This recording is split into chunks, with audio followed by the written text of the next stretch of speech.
Okay, so today we will start our discussion with some advanced visual force concept.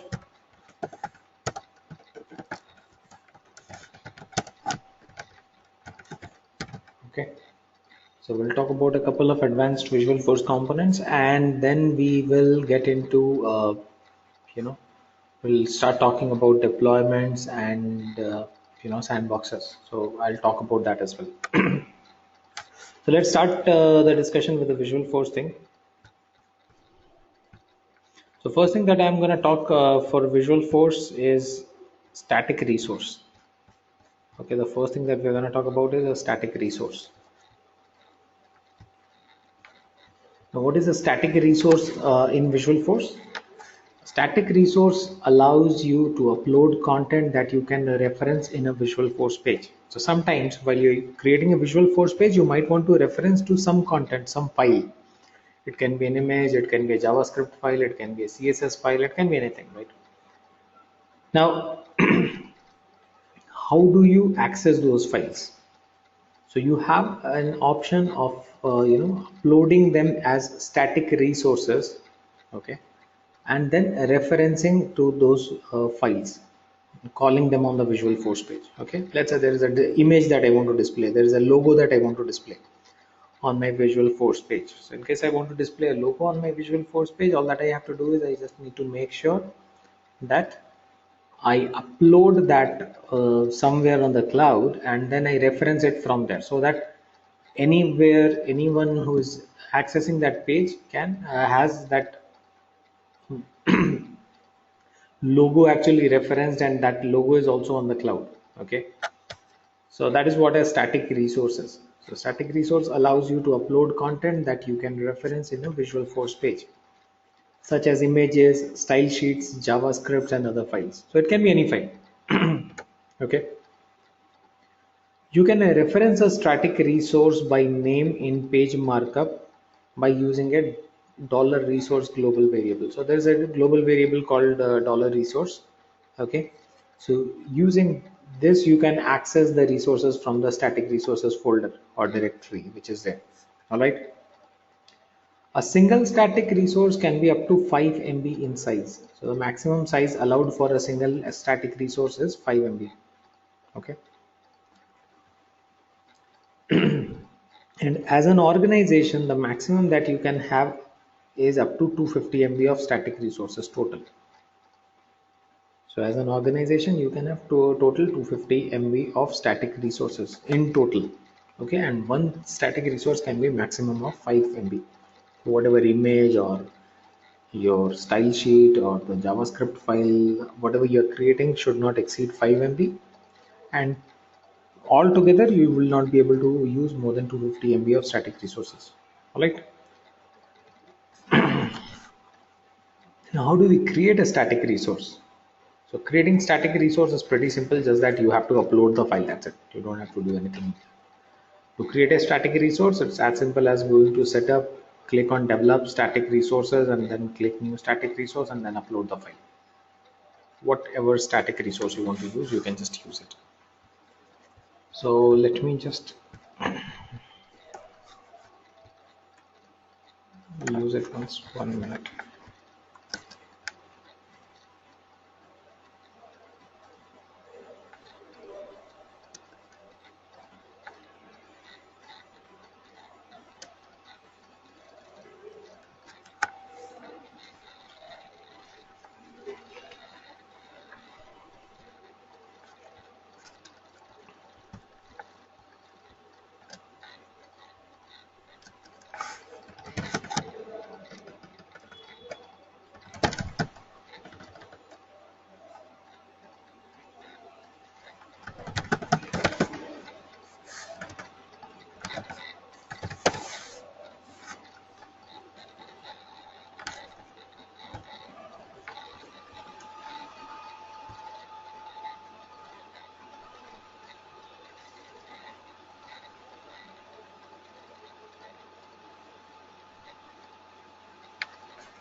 Okay.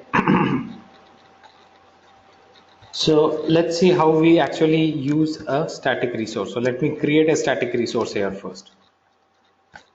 So I'll start with downloading an image, let's say Salesforce logo.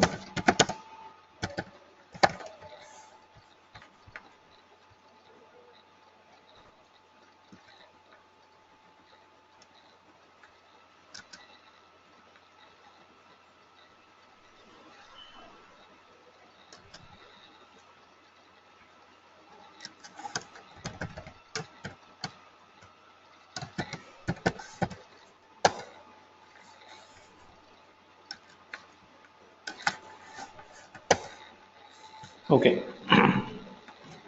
So let's say this is an image that I want to use on my Visualforce page. So what I actually need to do is, first of all, I just need to make sure that this is less than 5 MB.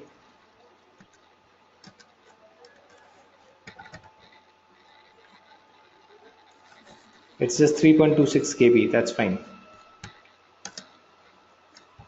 Okay. So all that I need to do is go to setup,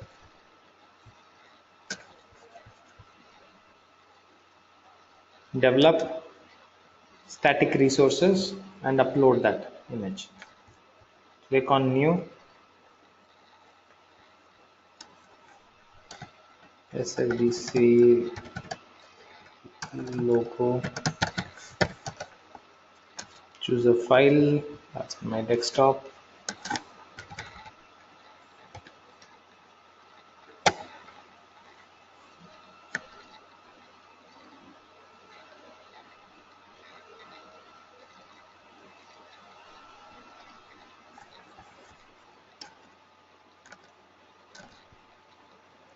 Save. Okay. So name of my static resource is sfdc underscore logo. All right. Now if I create a Visualforce page, how do I reference to the static resource? So creating static What resources. is that cache control? Cache control?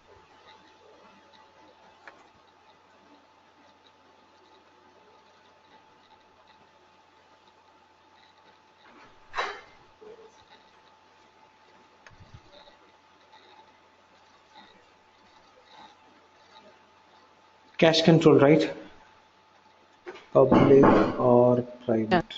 Uh, Cache control is cache.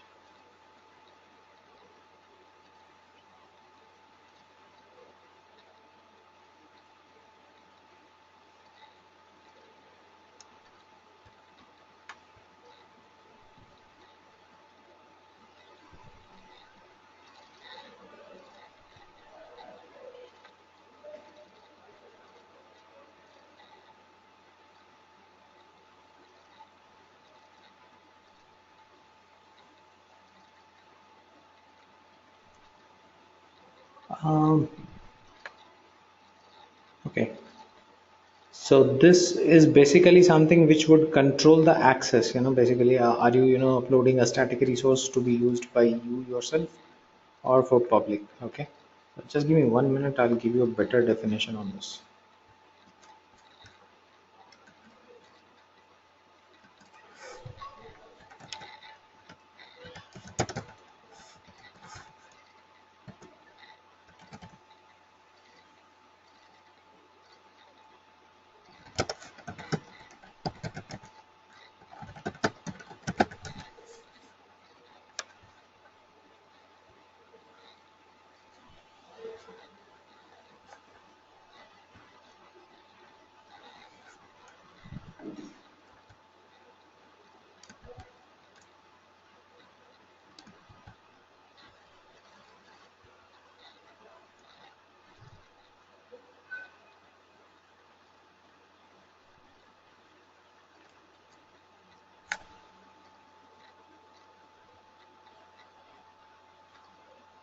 Yeah, same thing. So if you keep it private, then what will happen? Only it will be available for your use. Fine. So you will get to see those static resources used on the page only when you are logged in. All right, other people will not have access to that. If you make it public, then everyone will have access to that. Correct? So private becomes private Yeah. for this created by. Oh, okay. All right. So the logo is ready. Now, how do we reference to that? So let's understand how will I refer to this static resource on the Visualforce page. So referencing a static resource is pretty simple. To reference a standalone file, this one is a standalone file, right? I can have a file within a folder. That's something which can have a directory. So this is going to be a standalone file. So there you will just use this dollar resource global variable dot resource name. That's it. So I should, to access that, I should just use dollar resource dot sfdc underscore logo. That's it. Resource name is the name you specified when you uploaded the resource. For example, if it's an image, this can be like this. And there is a component called apex image. We can use that, and we have to define the URL for that image. And I also have an option of defining the width and height for that image. So that is it. So width and height are two attributes for the image component. So if you want, you use apex slash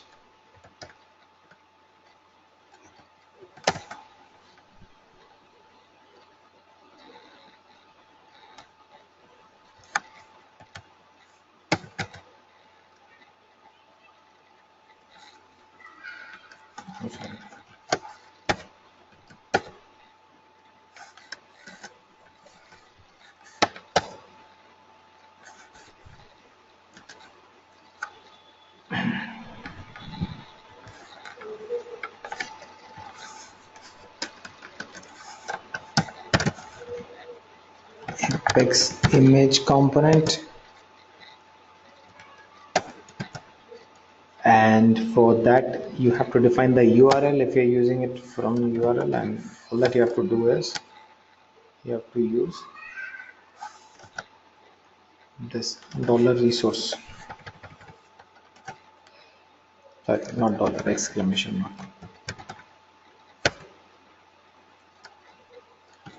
sfdc underscore logo, width 50 or 100, whatever you want, height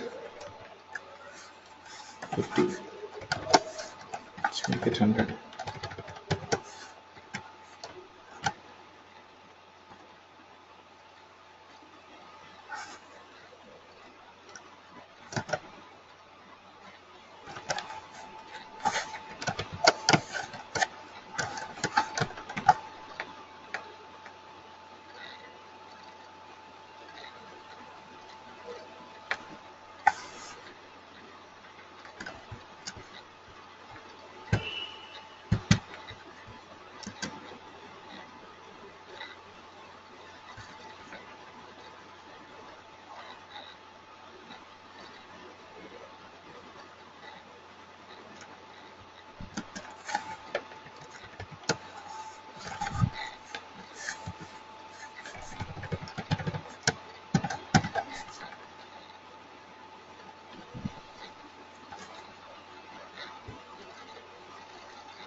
Okay, so that's how we call it. All right. So static resource defined and then called on the Visualforce page. Right now, if it is public, anyone who opens this Visualforce page will have this static resource available or visible. Right. If it's something which is private, only the owner of or the creator of that static resource will have access to this. Right. So that is how it is. Okay. Clear on this? Okay. So this is one way of referencing to a static resource. So you can simply, if it's a standalone, then you can just simply use this exclamation dollar resource dot whatever file name. Okay, it can be JavaScript file or anything. If it is inside a directory to reference a file in an archive, if it's in an archive directory, use the URL for function. So in that case, you just have to, instead of using this, you just have to use it. If it was inside a certain file or something like that, a folder like that, then you should have, instead of resource, you should have written URL for dollar resource dot whatever folder name, and then give a comma, and then just write the location for that. Okay, so inside that particular zipped folder, there is another folder called images, and inside that there is something called like bluehills.jpg or whatever your sfdc.logo.jpg. You reference it to this that in this way. All right, so this is how we use static resource. Okay, so that's one thing. Now the next concept that we are going to talk about is the first concept that we have just talked about is static resources. The next is a custom component on Visualforce. So we have used a lot of Visualforce components, and we have always used those components which have been provided by Salesforce, right? All those standard components, right? How do I create my own Visualforce component? And why will I create my own Visualforce component? Why do I need a Visualforce component? Basically, when Salesforce has given me so many components, by default there are so many. Why do I need a Visualforce component to be created from my side? Okay, so what's the logic behind that? There's a very simple logic for custom component. Similar to the way you can encapsulate a piece of code in a method and then reuse that method several times in a program. So the way we actually create a method and then we reuse that method in different places. Fine. Same way, you can encapsulate a common design pattern in a custom component. Okay, and then reuse that component several times in one or more Visualforce pages. As simple as that. So why do we need Visualforce component to be created, or why do we need custom component? In case I have a certain design pattern and I want to use the same design pattern in several different places, instead of defining the same pattern again and again in different Visualforce pages, what I can do is I can simply um, create a custom component and reuse that. So that can be used in different Visualforce pages. All right. So let's learn how to create a Visualforce custom component. We have understood the utility of it. Now let's get started with creating a custom component. So creating a Visualforce custom component is again something very simple, not that difficult actually. All that you have to do is go to your Salesforce, set up, develop components. Okay, so go to Salesforce, set up, develop components, and in there you have to click on a new Visualforce component. That's it.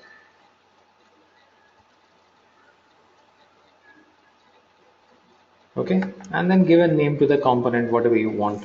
Give a label and name. Component 1. Let's say that's my component. All right. So this is the name of my component. Okay, or let me use a simple name, smaller one, so that it's easy for me to reference. Now, whatever design pattern you want for the component, whatever you want that component to have, that needs to be written here. Okay, so you have to write the code for the component, but here it's not an Apex page, it's an Apex component. That is the reason why you start with Apex component tag and you end with Apex component tag. All right, whatever you want to write as code, you should write it inside this. So your entire design pattern which you want to be repeated needs to be written here. Okay, let's say my component should display um,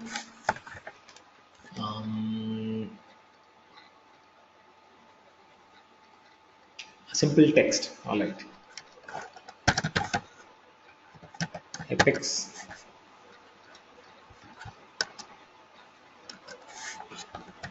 output text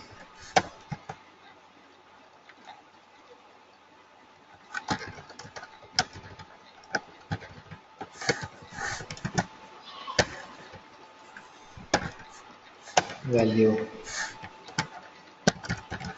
This is my new custom component.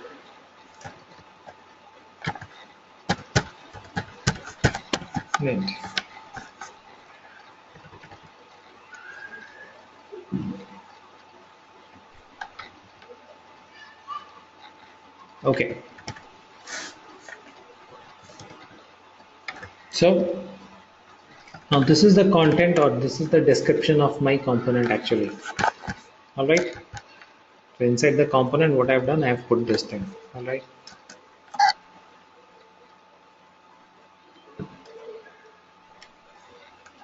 let me save it. All right, so the component is created. You have saved and your component is created. What is the name of the component? C1. Now if you are working on a Visualforce page,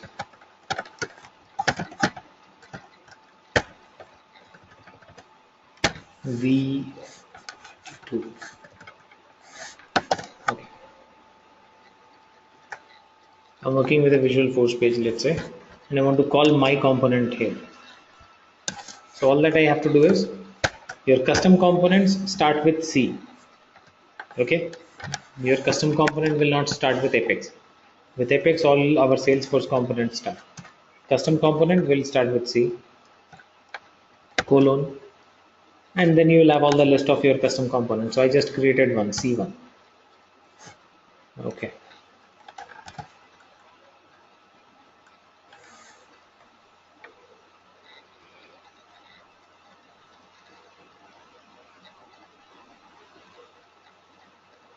that's it. See, so whatever I defined there, that thing has appeared here.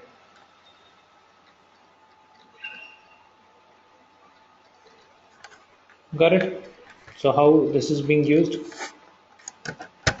Line break.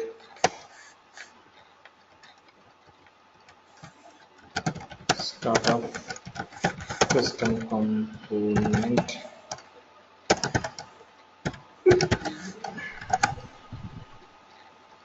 Okay. See, so this thing has come from my custom component. This is something which I defined there. All right. Now let's go ahead and make this custom component a little more. You know, let's make it a little more complex. Um, in this case, what I've done, I have simply displayed the data uh, as it was, right? As it was written in the component. What I want is, I want the person who is using the page to supply the value, the text which needs to be displayed. Okay, in that case, what I have to do is, I have to define a parameter. So because in Visualforce we don't have a scope for parameter, what we can do is we can define attributes. So you can have attribute for this component. As of now, I've not defined any attribute for this component, right? Like our normal or standard Salesforce components have attributes. My custom components can also have attributes.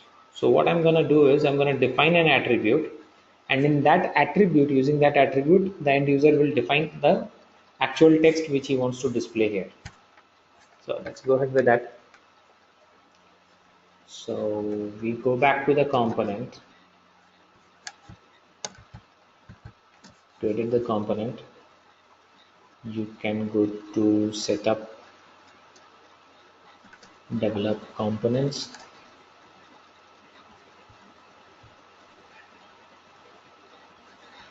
Okay, so for this component, I will create an attribute. So if you want to create an attribute, you should go and say apex colon attribute. Name of the attribute, text.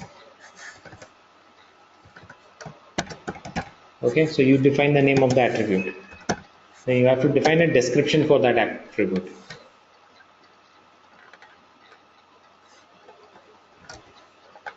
This attribute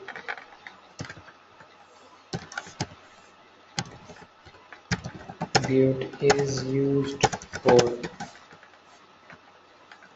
taking the text input. All right. So I've given a name for that attribute, which will be called text.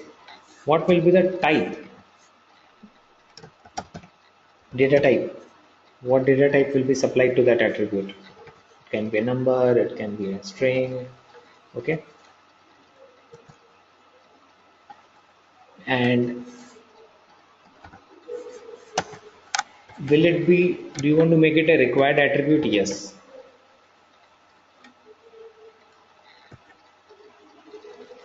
Okay.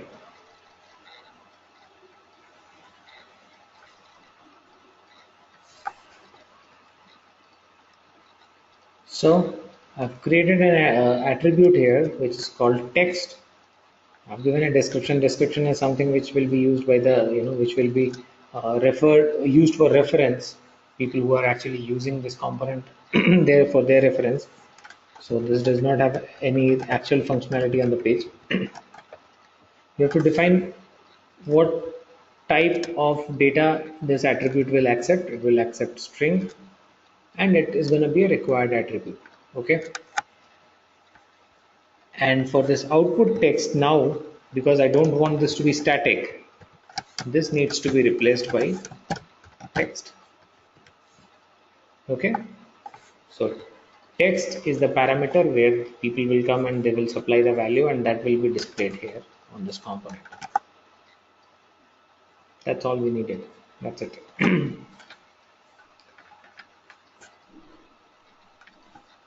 So now let's go and call this at component apex slash v22. See. Now, because I just now created a required attribute for this component, now it says that the required attributes are missing. Okay, no worries.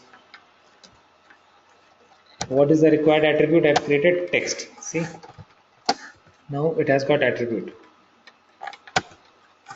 So text. Now text, this will take a string. You can define any string. Hello, how are you? And it will show you that particular input. Got it? So whatever you supply in this text input, that will be displayed on the page. Okay. Good to see you. So now this is depending on what input we give. All right. Okay. So let's create one more component we'll try and make it a little more complex. We'll try to add a couple of attributes on that. Okay, let's create another component and I'll put a couple of attributes in that.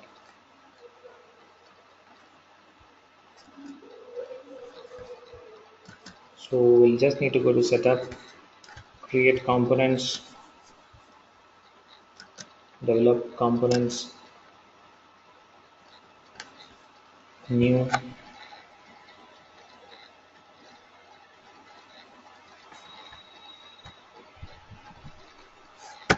C2. This time my component name is C2.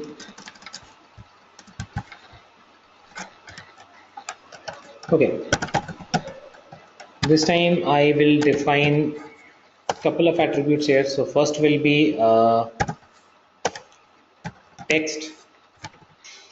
I just don't want to control what text will be displayed. I also want to control how do we want to display the text. Okay, so some CSS we will use here. All right, and I say description, enter the text to be displayed.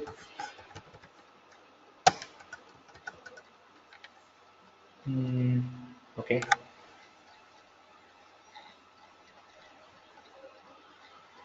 Name is there, description is there. What else do I need? I need type string. And I need required. Let's make it a required attribute. So this becomes a required attribute. One attribute I've defined, which is the text.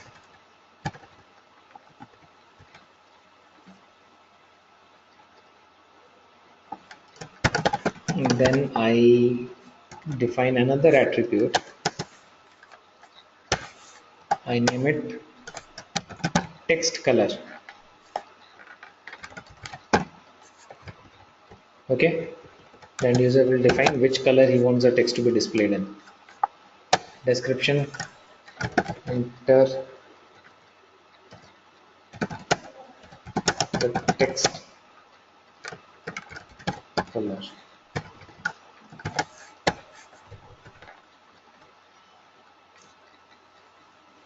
Okay, this should also take a string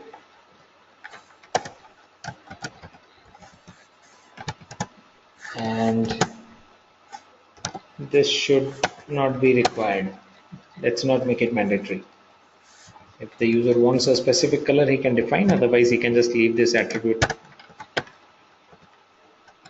One more attribute for the border color.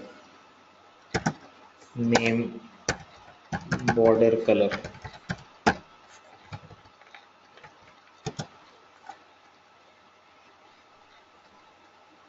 Okay, description, enter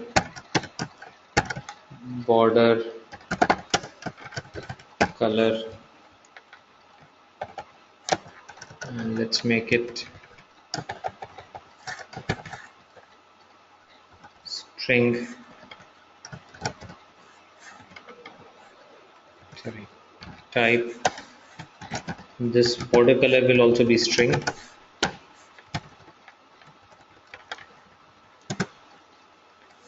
And this should be required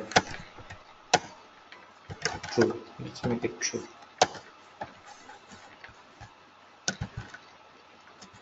Okay, I will define one more attribute with the border width. Apex attribute name border width. Description, enter border width here, and then type. Okay, here the type should be what? Should not be string, no? This should be integer.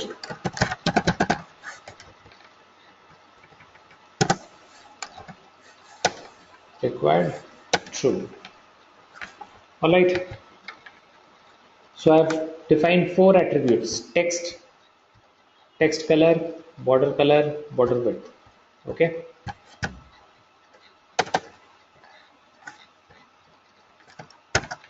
Which one?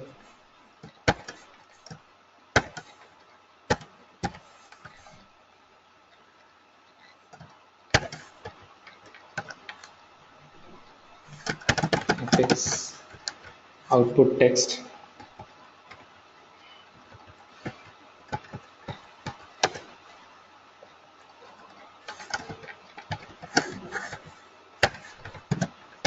So value that will be displayed is text.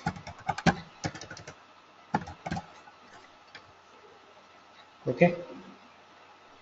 And this text color, and the border width, these need to be defined using the CSS. So let's go back to the CSS tutorial, W3 School CSS. Okay, CSS text.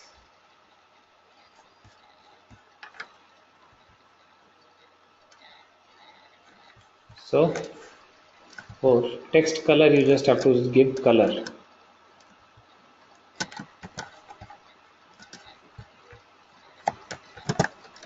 So my color should be text color, right? This should come from this variable.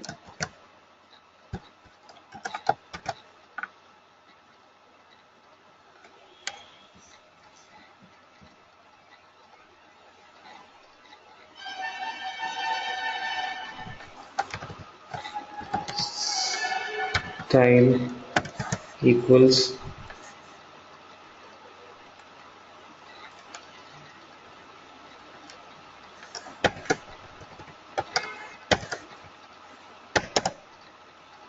okay. So color of the text will be this.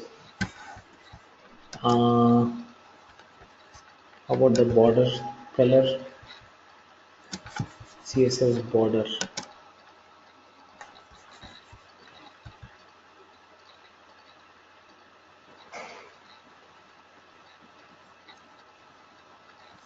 So border width is what I am defining, for which I've given the integer. Border width equals, sorry, border width will be this border width.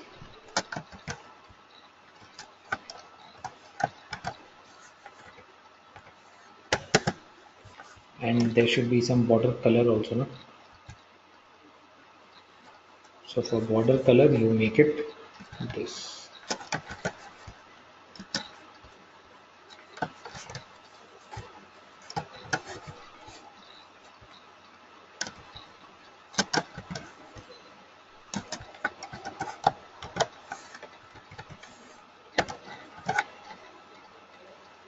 Okay. So four attributes, three of those are actually used for defining the CSS, the style of the text, the color of the text, border width, and the border color, and one is for the actual text value. All right. And let's make this also true.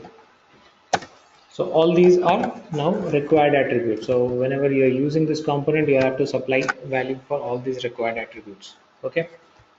Now let's go to my page, Apex page, and let's call this component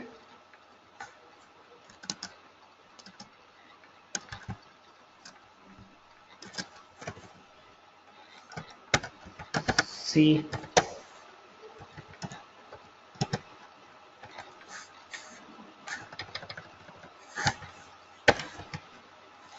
Okay. So first attribute that I need to define is text. This is my text in my style. Whatever text you want to display, write that. Border color, let's say the border color you want is red. Border width, okay.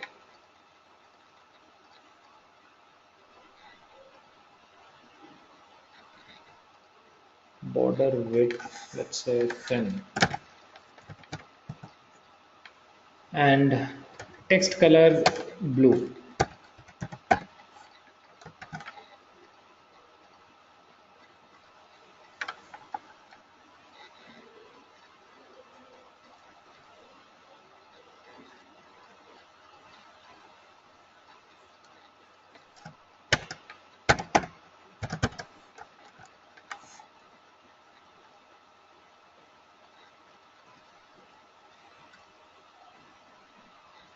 So the text comes from here. Border width and border color did not work. This should be blue. Okay.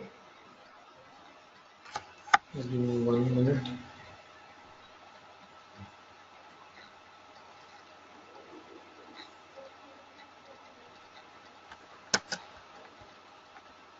Border. So if I just choose only border, then what happens?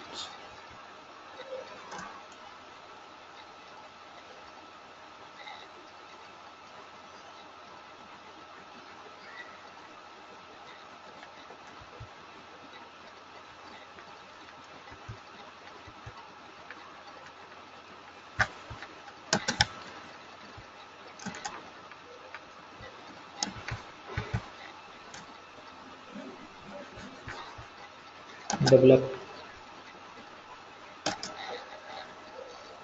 So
border width is this pixels. Alright.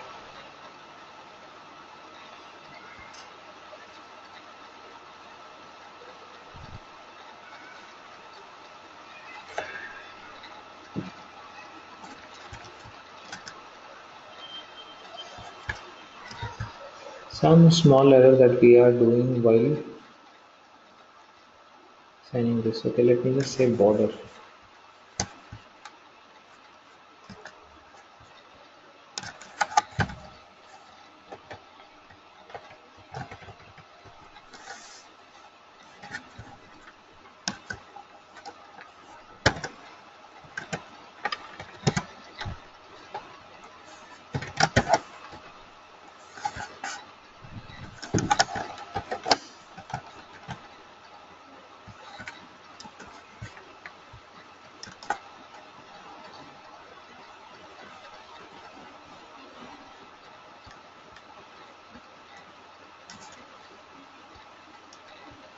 This is not required.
Saved it.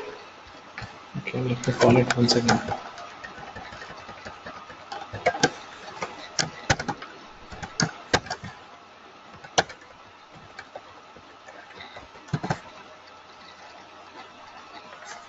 Still it's not showing it.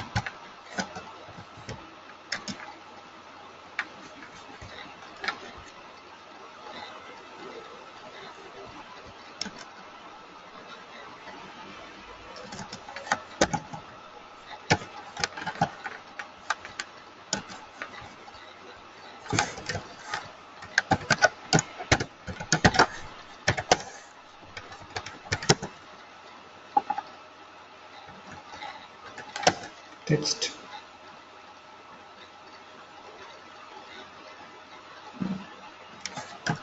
Hello.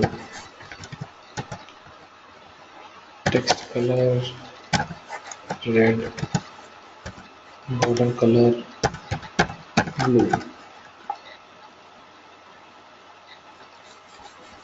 Okay. So there is some issue with the way we are calling the CSS. Okay, but we can use that. So there's no problem at all with that.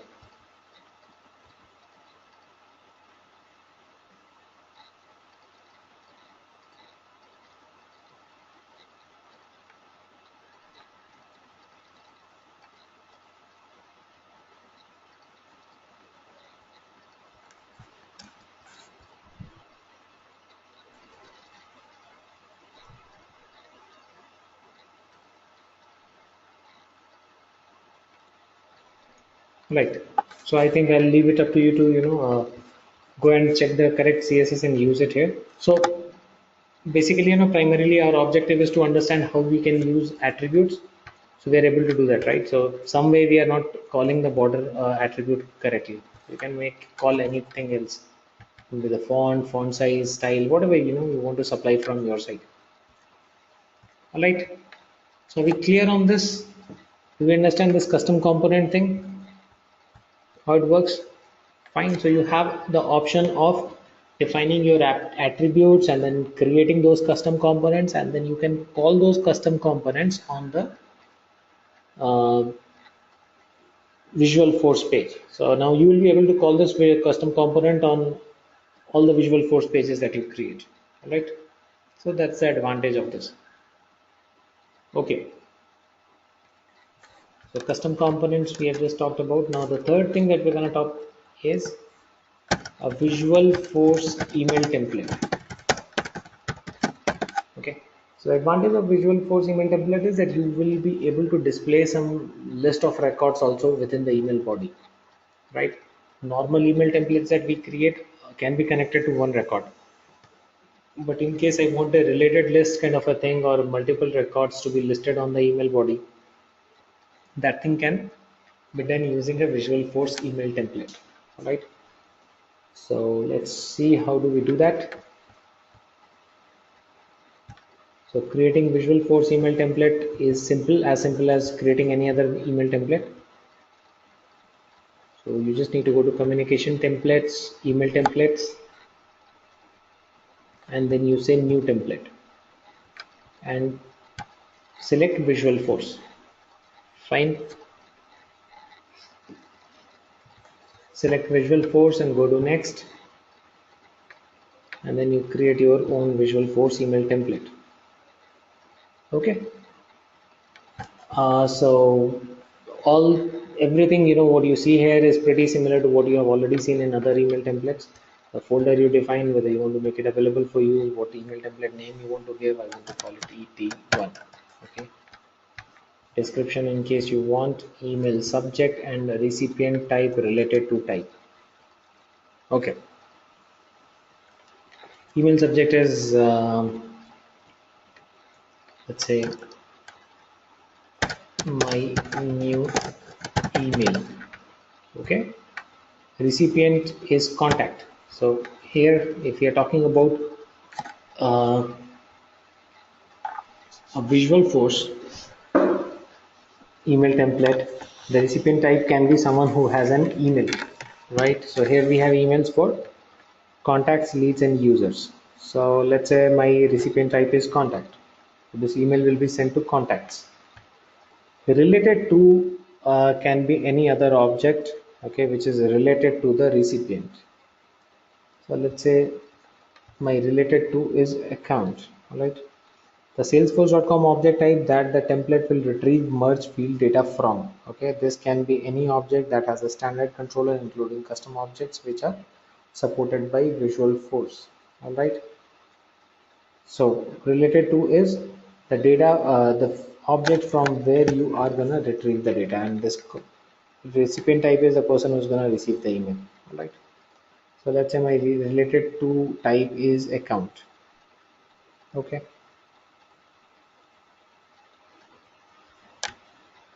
Now save it. Your email is created. Okay. You've created your email.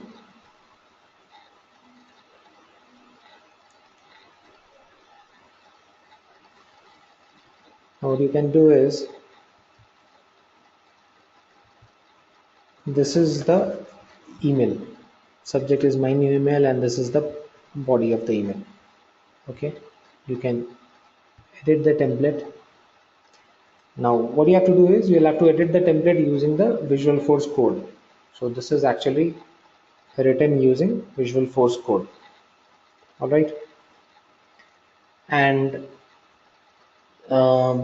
this Visualforce email template starts with a messaging.email template component, and it ends with a messaging.email template component.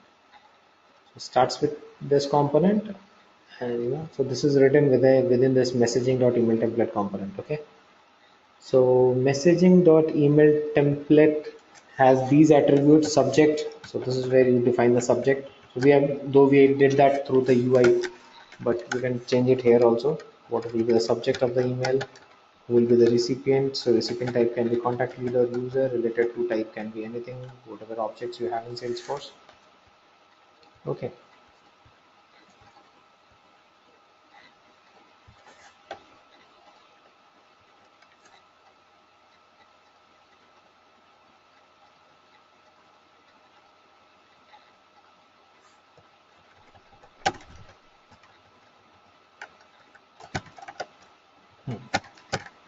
Currently, it's using a plain text email body. Okay, so in plain text email body, what you can do is you can put plain text. All right. But let's say I want to use an HTML email body. So you have an option of putting your HTML code here. Okay. So what you can do is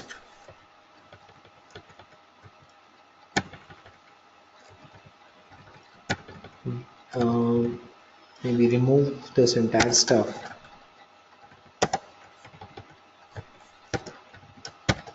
So this was plain text. I will create HTML text, HTML email body. Okay, so for plain text, the component is messaging.plainText email body, and for HTML email body, you have to use the component messaging colon HTML email body. All right. So that is what we will have in this. Now for my HTML email body, let's say in the email body I want to start with something like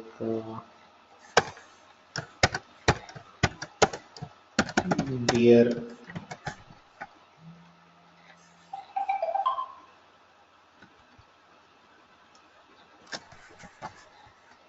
okay. So if you want to use the name of the contact, just use this recipient.name.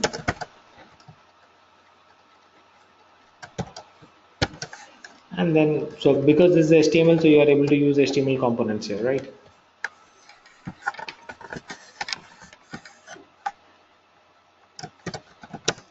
Here is a look at the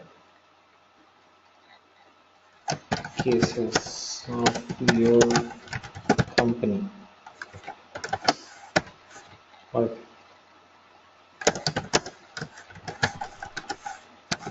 related to his account, right?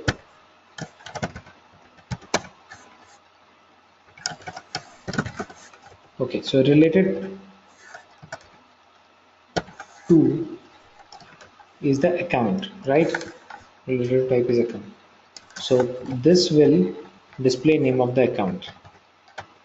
Okay, related to dot name means account name. Recipient dot name means contact name because recipient type is contact. And now let's say you want to display all the cases from this related to account, the account which is connected to it. I want to display all the cases or opportunities or anything. Okay, so in that case what I can do is I can use a simple HTML table.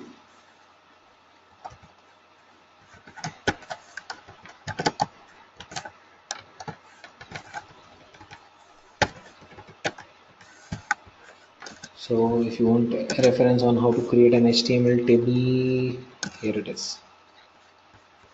So what all components it uses. Okay, so one row.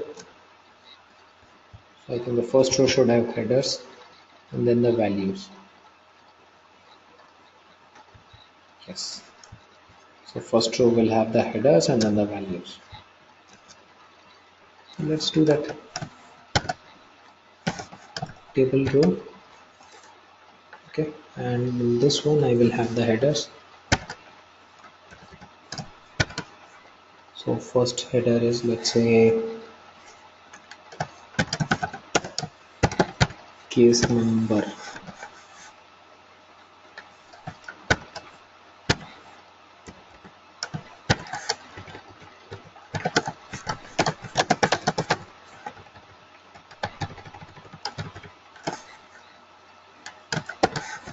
Region.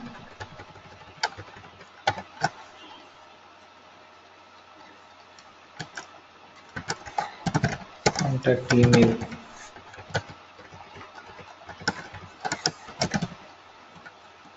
Status.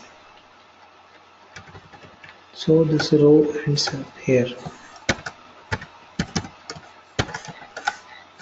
So I'm using a complete HTML table, not the Visualforce table for displaying the data here, right?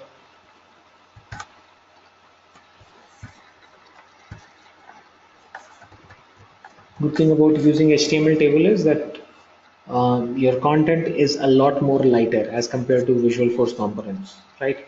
So this is a good practice to use these HTML tags for creating a table if you are designing something which might need to be accessed on mobile, right? So if you're creating a page which you want to access through mobile and stuff, try to avoid Visualforce components as much as possible, not only here, on your Visualforce pages also. Okay, so all those components, standard and all those components, they are very heavy as compared to these HTML components. All right. Okay, so first row is created for the header. Now I want to create more rows. Okay, so for that you can use an Apex component which is called Apex repeat. Okay, so using Apex repeat, what you can do is you can just repeat the same row multiple times. Right.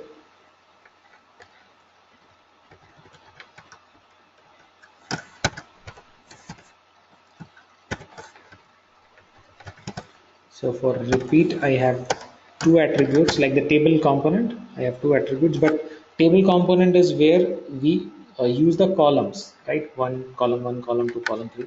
Here the rows are being repeated. So that is the thing. All right. So that's the difference. So my value will be, sorry, related to dot cases. I want to display the cases, related list cases, and a variable, same like a page block table called C. Okay. Now in this I will say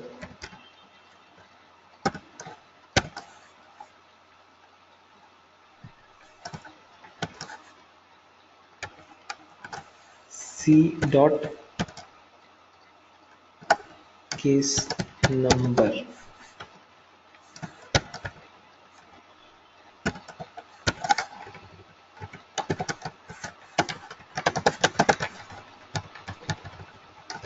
C dot origin. C dot contact dot email. C dot status. Okay, so usually what we do in a page block table, we are using the repeat component, which is pretty similar to the page block table, just that there you define columns and here you have defined rows. So it creates first row and then again repeats and then third row. So it's more like a loop. Whatever number of records, it will keep on creating rows for that. We'll keep on repeating that many times. That's it. So my messaging email body is ready. I can say kind regards and whatever.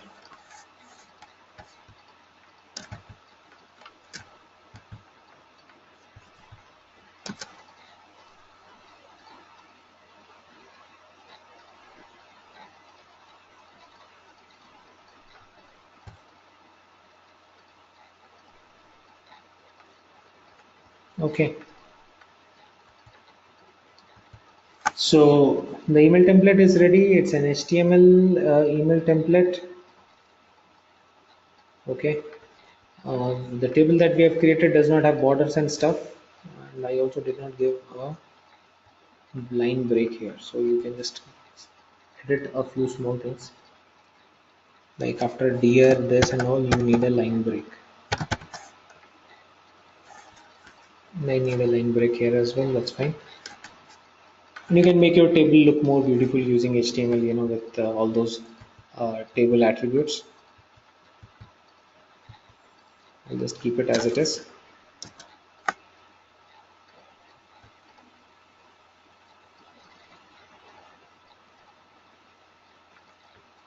Let me just check some account from which I have some cases.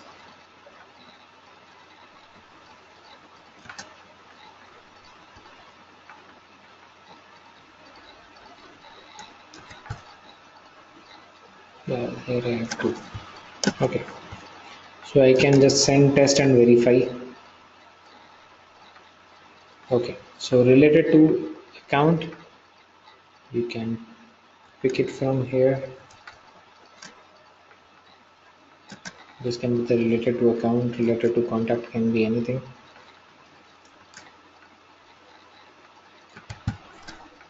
Send email preview. No, don't want to send email preview. Just want to do a preview here. See, case number this, origin web, contact email. So you could have actually made this table a little more, as I told you. You could have improved the look and feel of this entire email, but the purpose is solved, right? So now this is capable of picking an account and then displaying the details of the cases under that account. Correct? So that is how we can actually use a Visualforce email template. All right. So it's good for displaying list of values or records on some email template, right? So if you just want to send an email to someone saying that, okay, fine, these are the cases that we have worked in last 1 month for you or something like that, we can actually do that.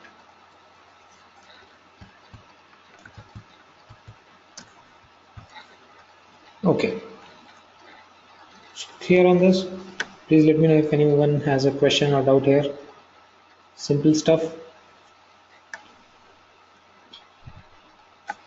Fine.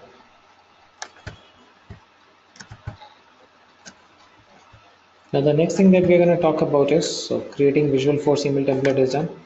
Now we will talk about force.com sites.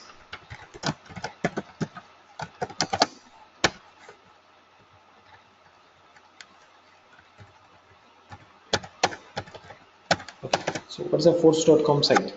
Force.com site is a simple way of hosting your Visualforce pages on the force.com domain.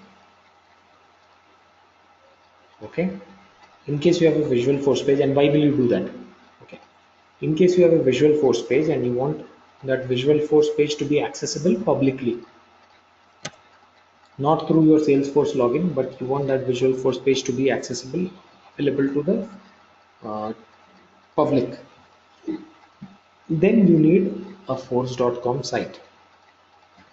Okay, so the concept is pretty simple. Let's say you've created a page.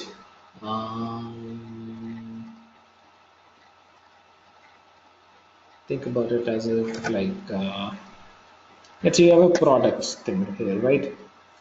You just want everyone, you have created a page which has a list of all your products, their features and their prices and everything. All right, a product is something that you want your customers also to see, right? If all of your customers do not have access to Salesforce to log in into Salesforce and then click on products and view it, right? You want your products page to be public. Now to make that page public, what do we need? We need a domain hosting, right? You might have your website and you might have created a list of products on your website. That's one thing. In case you do not have a website and you have not listed that there, and you just want to create a site and you want that site to be connected to Salesforce. Okay, or you just want to create a visual force page and embed it inside your own website. All right, that can also be done. So first thing that you have to do is you have to register for a force.com site. So force.com basically creates a subdomain for you. What is a subdomain? Subdomain is a child domain. So force.com is the actual domain. They will give you subdomain, like you can have nirmala.force.com. So this becomes a subdomain for you. Okay, so first thing that you have to do is you have to register for a subdomain. How do you do that? And that Salesforce will do for you. You just have to go to setup, develop sites. Okay, go to setup, develop sites, and register your force.com domain. So basically we're talking about registering your subdomain. So because this is a developer edition, here this subdomain already is of this long URL, but if you have a paid edition, it will just be your whatever name you provide .force.com. Okay, so Nirmala 1234, let's say this is what I'm searching for, and now because it's a domain name, it has to be available also. It has to be unique. So I have to check the availability. Okay, Nirmala 1234 is available. So just go to this. I have read and accept the force.com site terms and conditions. Register my force.com domain. Okay. Once you register, you will not be able to modify your force.com domain. Are you sure? Yes, I'm sure. Right. So it registers the subdomain for you. Your job is done.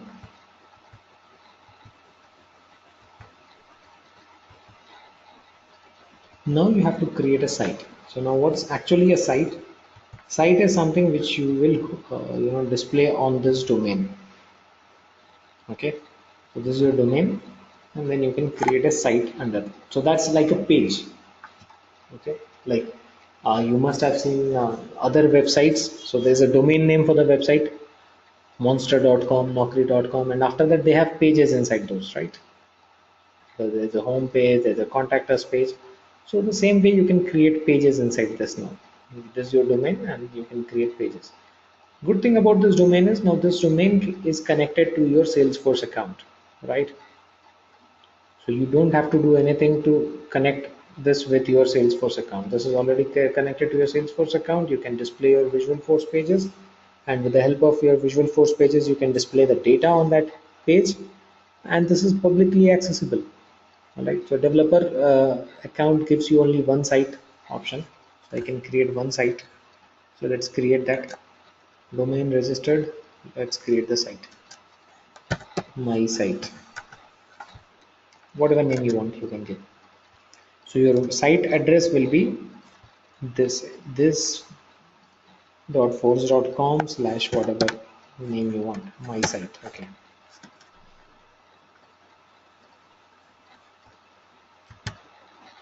And now what is going to be your active site home page? So what page you want to display, that you have to select.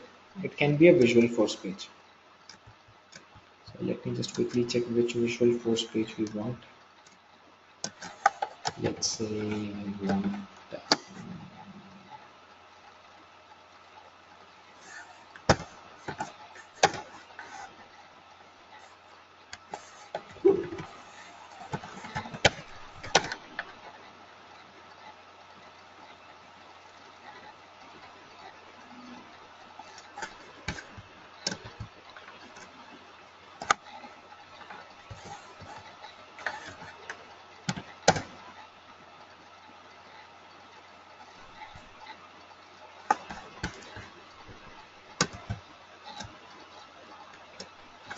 okay, B17 is what I want to be displayed. So you can just go and select your active site page to be V17.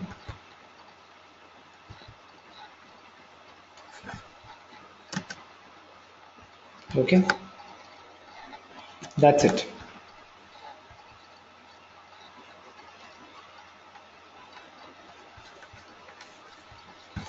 That's the only thing that you have to do. Domain registered, created a site, choose the Visualforce page that you want to be displayed. That's it. Now you have to activate this site. Okay, it will be visible once you activate it. Even before you activate, there is a small thing that you have to do. Now what you want to do is you just want to make this page as public. Means people who click on that link, they should be able to see this page. Okay, and what data I am displaying inside this page? Opportunities, right? So I just have to make opportunities data also public. So that is one small thing that I have to do. By default, all this data, all these objects are private. Public, they are not public. Okay. So public means external public cannot see them, right? By default. That's all restricted to the users, internal users, not for external users. So only thing that you have to do is you just have to go and control the public access settings for this site. Okay. Click on public access settings, then go to edit and give a read permission on opportunities. Where is opportunity? Here it is. Just have to give a read permission on that so that people can view opportunities. Okay.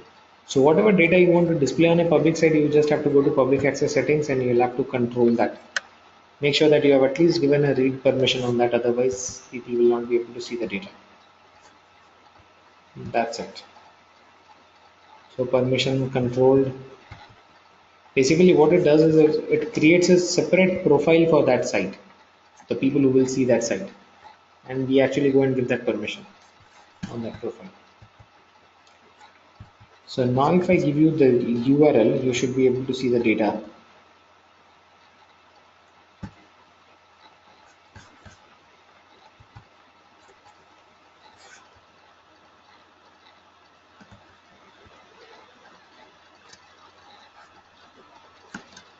Okay, let me activate this.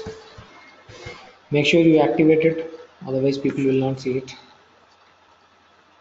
Okay, and this is the URL. Putting it in the chat window. Just use it and see if you can see the data.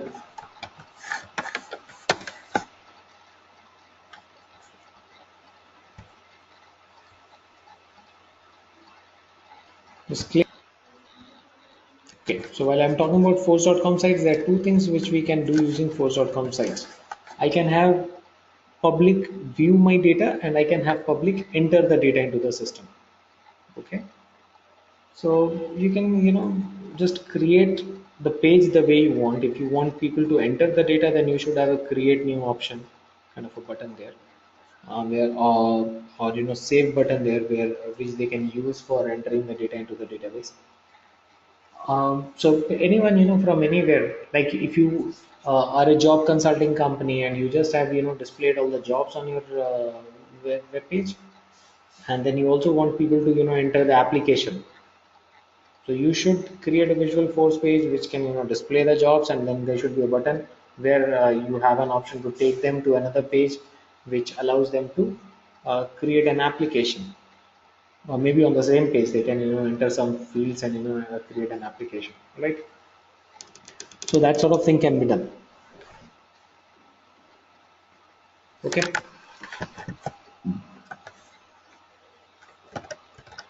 so that's about the force.com sites.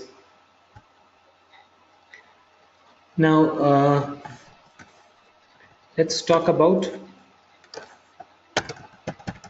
packaging and distribution.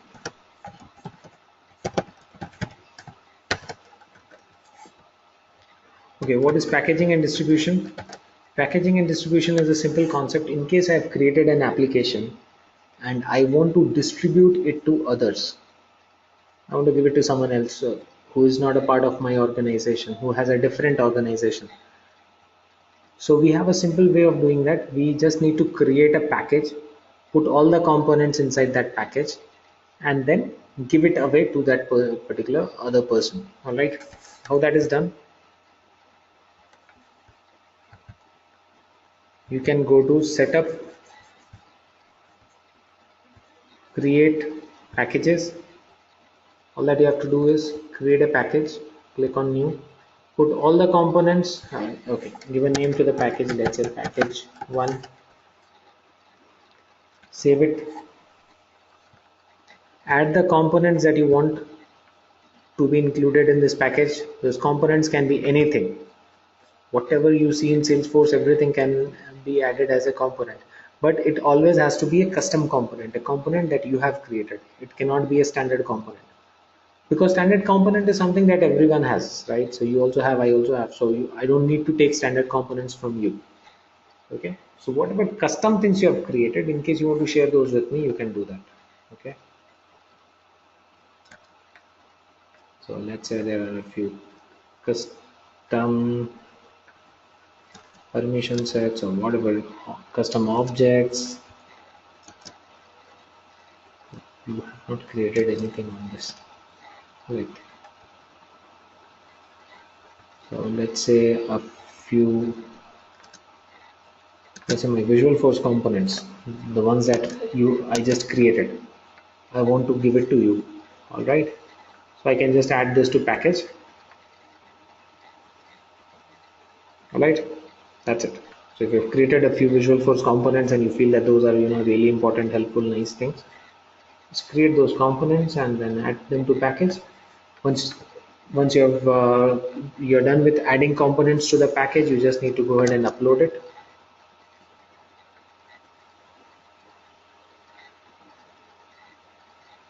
Okay, so give a version name for the package, maybe May 2015. Okay, and upload.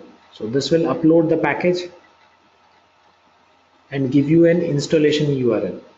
Okay, all that you have to do is you just have to share that installation URL with anyone who needs this package. So this package has some Salesforce components. I've got the installation URL, I can share it with you. All that you need to do is you need to click on this installation URL. It will ask you to log in into your developer edition, and you can use this to install the package. So installing the package will help you get both these components on your account. Got it? So this is the simple concept of packaging and distribution. So whatever we have created, so a lot of times it happens, right? If you are working for a client, or let's say you have designed an application completely on your own. You designed the entire application and you saw that it's working absolutely fine. You just want to give it to some client or some friend or anyone else, right? Or maybe you were developing on a developer edition and then you started deploying it to the enterprise edition of the client. For testing, you have developed it on your developer edition, and then you have started deploying it to the client's login. Okay, so the best way to do that is create a package. All those components that you have created, put them in the package, upload the package, get the installation URL and share it with the client.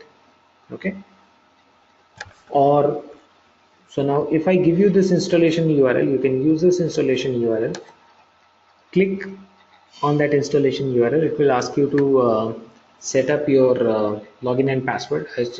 Enter your login password for your developer account or whichever Salesforce account you have, and it will install the components in your org. Okay, so what installation will do? It will not do anything. It will just, whatever components are here, it will go and create those components within your Salesforce org also. So these two components will be created and you will be able to use them. Okay, so that's what an installation is going to do. Okay, please tell me if you are clear on this. Packaging and distribution concept is okay. Can we can we upload this from Sandbox to production? Sandbox to Directly? production is something which I'm going to talk. This is not sandbox to production. This is basically about two different If we orgs. okay, if we want to move this package from this to production, then There is a different concept for doing that. So this is not for sandbox to production. I will come to sandbox and production. This is for two different orgs which are not connected. All right. So it's like you make a phone call to people who are actually somewhere else, right? For someone who is sitting right in front of you, you don't make a phone call, right? So something like that. So sandbox production is something which is connected. So you don't use package for that. So that's a wrong approach. Okay. So don't compare it with sandbox and production thing. I will talk about sandbox production now, but this is for orgs which are not connected. Your developer org and my developer org, there is no connection, right? Then we will use this approach. Okay, now the next concept that we are going to talk is basically about the sandbox and production. Okay, so since we have seen that we have created something and we want to share it with someone else, we use this package concept. All right, now there's another concept of sandbox. Okay, so sandbox is basically, as we understand, it's the replica of the actual production environment, and we do all the development on the sandbox. Okay, now why we don't use the sandbox? Why we don't use packaging concept in sandbox and production? Because the sandbox and production are both connected orgs.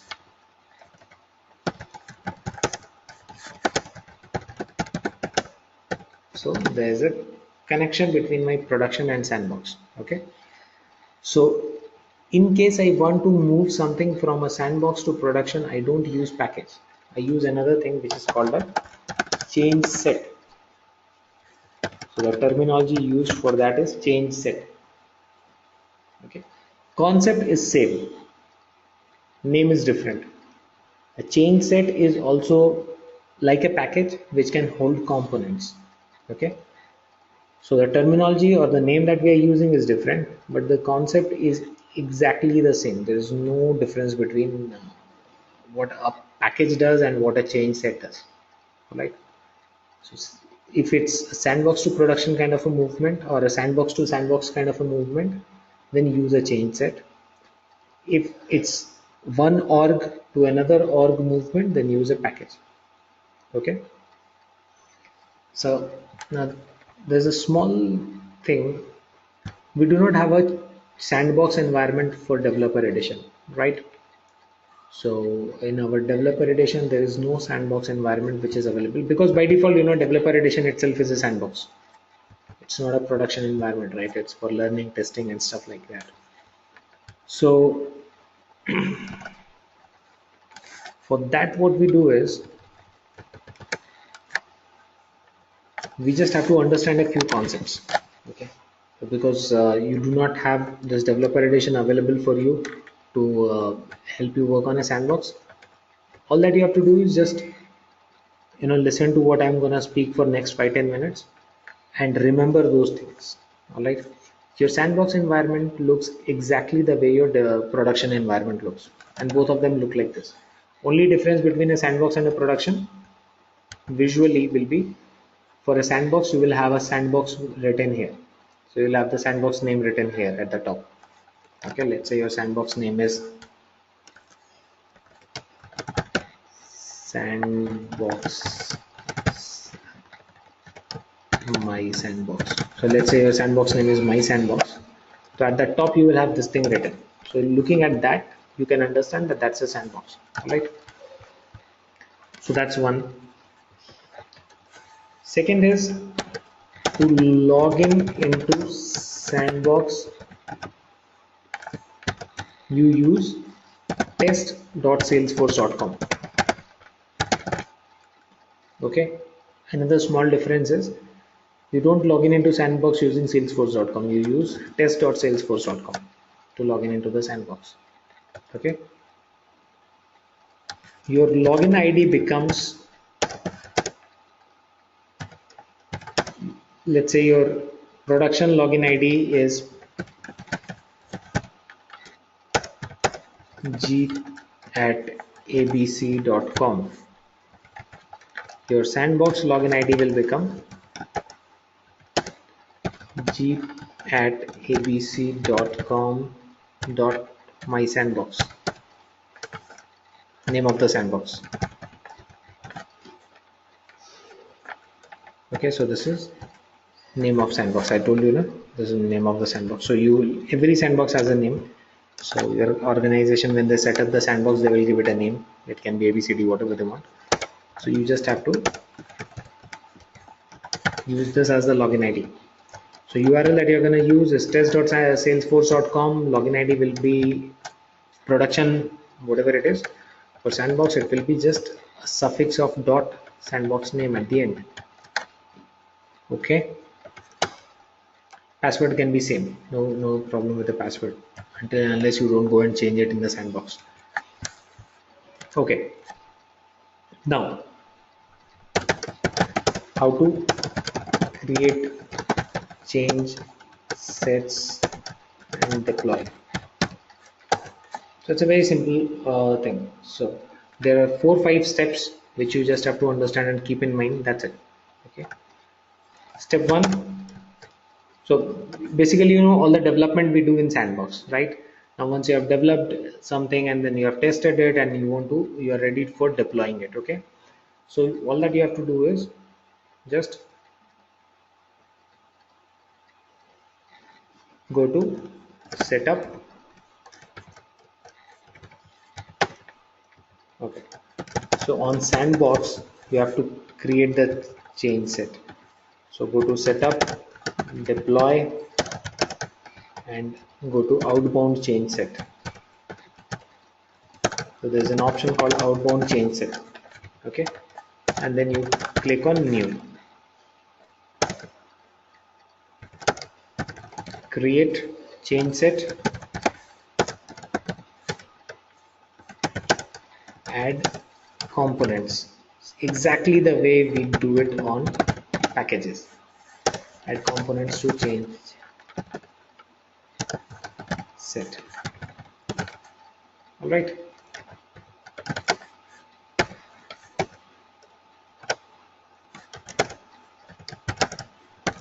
Upload. Okay. And log out of the Sandbox.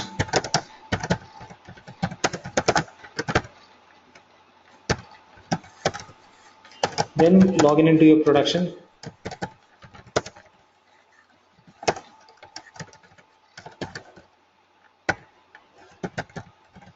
So log into the production account.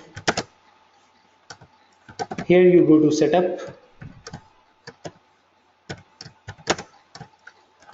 deploy,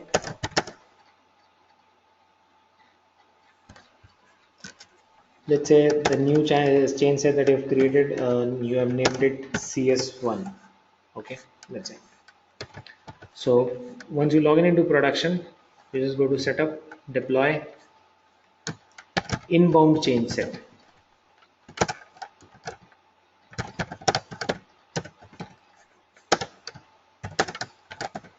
Select. So once you go to inbound change set, you will have the option of all the change sets which have been deployed. You will be able to see them. Select CS1, the one which was uploaded from there. Select CS1. Then it will ask you to validate that. Validate the change set. You are done. Okay, so validating the change set is like accepting the change set. Okay, so it has been sent from the sandbox environment to the production. The only thing that you have to do is just go to the production, go to inbound change set and receive it. That's it. So it's more like installation kind of thing. Okay, it will take a couple of minutes and that will be done. So that's it. So this is how simple it is. Okay, though we do not have a sandbox environment available with the developer edition, but don't worry. So if you understand whatever I have talked in last 5 minutes, I think you know everything on sandbox. Okay, and completely works the way a package works.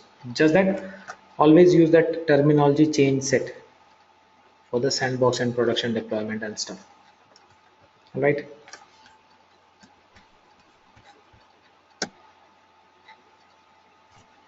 Now please let me know if you have any questions on this. Any doubt, questions?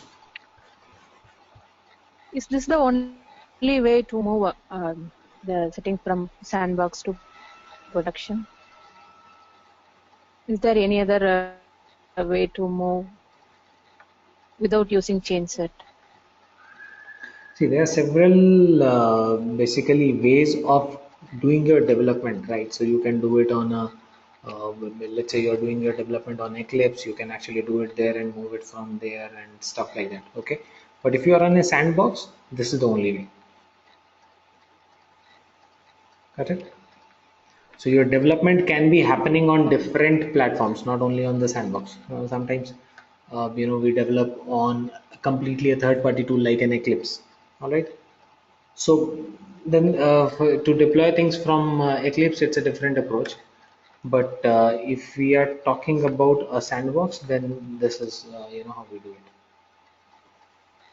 to the chain set. Okay. Got it? Okay.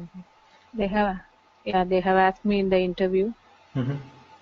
Yeah. So if I'm working on the sandbox, then this is the only way. Okay. Fine. If you have done your development on the sandbox environment, then this is the way. Okay. All right. Okay. So any other questions or doubts on this? No, Jeet, now I'm good. I'll go back and try to work everything. If I have any doubt, then tomorrow I'll come. Sure. So just work on this. Okay. And so we have talked about quite a few things today.